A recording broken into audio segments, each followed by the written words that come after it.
The finale of Ahsoka just aired, and it was a strong ending to a show that never faltered. I think the finale did a good job of wrapping up Season 1 while also leaving practically every door open to be explored in a potential Season 2 or in future Star Wars projects. I made a video the other day about my predictions for the finale, and I gotta say, a lot of them were correct. We did see Hayden Christensen. I predicted we'd see Hayden Christensen in the finale. We got him in the form of a Force Ghost, which was nice. I predicted that Ahsoka and Sabine would be fine. Yes, they're stranded, but they're unhurt. And my prediction about Thrawn getting away and going home was correct. There are, however, a few that I didn't get right. I speculated that maybe Ezra would have some trouble going home. Just something he said rubbed me the wrong way, and I felt like maybe we were in danger of him dying. I'm glad I was wrong about that. I thought Baylan would die in Season 1, but it's apparent that his character has a lot more story to be told.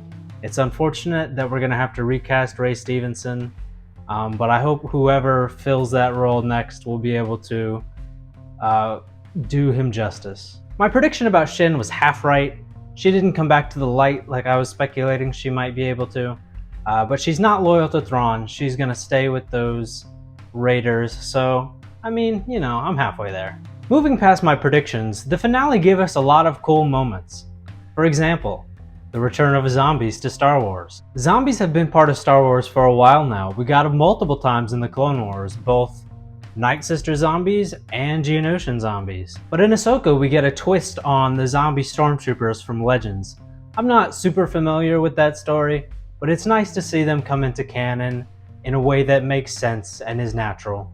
The existence of the zombie stormtroopers makes it more than likely the case that Merrick was also a zombie whenever we saw him earlier in the show. There was some speculation that maybe he could be like Savage Opress, where he was just amplified by magic, but after the zombie stormtroopers, I'm leaning toward he was a zombie. One other quick thing about the zombie stormtroopers. I think that those guys were alive until they killed them, and then they came back as zombies. That's what it looked like. But those Death Troopers, they looked like they had been dead for a while. They did not look good. Design-wise, they look great. But I'm just saying, like, they haven't seen the sun in a while, if you know what I mean. There were some interesting things that happened with Morgan Elsbeth in the finale. She was given by the Great Mothers the Blade of Talzin. And what I took that to be is Mother Talzin's blade, which she fought Mace Windu with in the Clone Wars.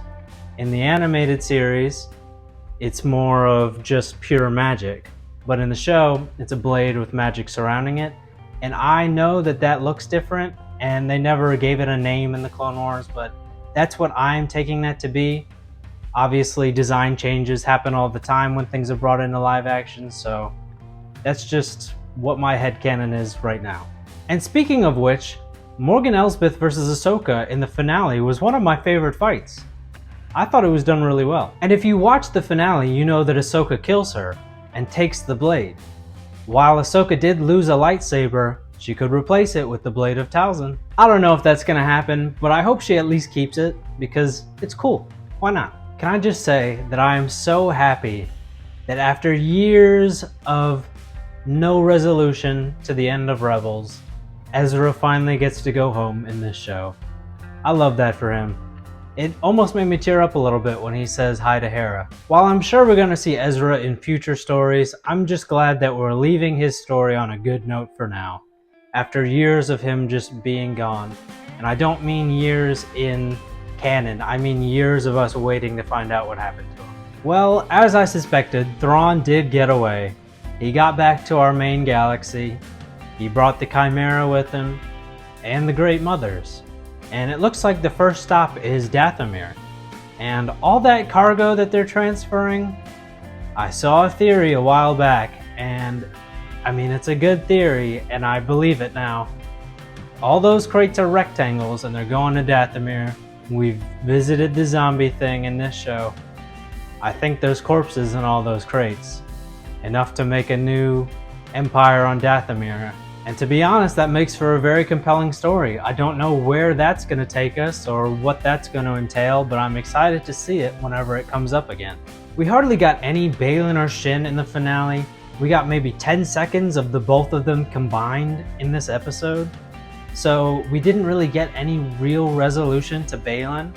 Obviously, Ray Stevenson has passed away. We're going to have to recast him for whatever this story leads to. But there has been this theory floating around for a while, and when I first saw it, I thought it was really compelling. And after the 3 or 4 seconds we saw of Balin in the finale, I'm all in, I'm buying it. I think that this place, Peridia, is the prison or the resting place of Abeloth, aka the Mother. There have been hints in this show already that Balin seeks a power different to that of Thrawn, a power that isn't fleeting. Balin makes mention of the Night Sisters or the Great Mothers fleeing a power greater than their own. Shin states that they seem eager to leave this place. Balin also, a few episodes ago, said that the power he seeks calls to him, and he asks Shin if she can hear it too. And all of those things combined made a very compelling case for this theory. But the reason why I'm completely sold on it now after the finale, even though we only saw Balin for maybe 4 seconds, in those 4 seconds that we did see Balin, we saw statues of at least the father and son. I couldn't tell if the daughter was there, but I at least saw the father and the son, which when I first saw it made me think of, from Lord of the Rings, I don't know the king's names, but the ones on the river when they're in the canoe. But anyway, the father and the son statues, just that little connection, that little hint of the ones. It's gotta be the Mother, Abeloth. I am 99% sure. And if that's the case, that's going to be a very interesting development for the future of this era, this time frame of Star Wars. Speaking of the ones, this kind of ties into the last point I made about Balin and the Mother, but also we got to see Morai for a second, which was nice. And then obviously we got Force Ghost Anakin. Always a pleasure to have Hayden Christensen, Anakin in Star Wars. This is only the second time we've seen Force Ghost Anakin, which is kind of crazy, but also kind of not, because where else would he be? We could have got him in the sequel trilogy maybe, but that time is past. Or future if we're talking about the chronology of Star Wars. Can I just say that exactly what I wanted to happen, happened in terms of Ezra and his lightsaber. He gave that lightsaber to Sabine, it's hers now. She's had it technically longer than he ever did. So, he makes a new one. That's what I wanted. And I do like that he modeled his after Kanan's.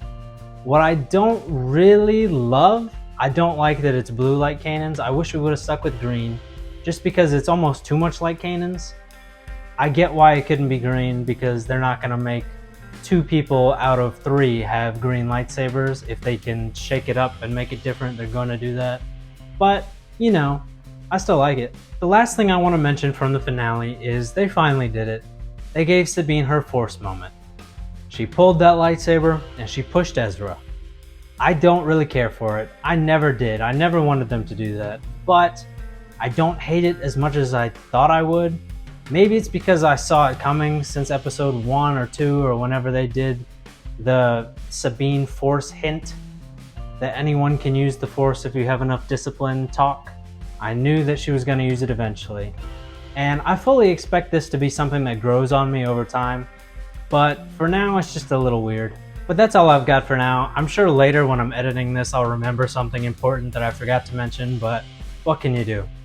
In the meantime, if you'd like to leave me a like, comment, subscribe, anything to help with the algorithm, that would be greatly appreciated. I'm going to be coming out with a video to review the show as a whole or the season as a whole, depending on if they do season 2. But I mean, that'll be out sometime. I might need to give it a little more time to truly reflect on everything that happened in the show. And yeah.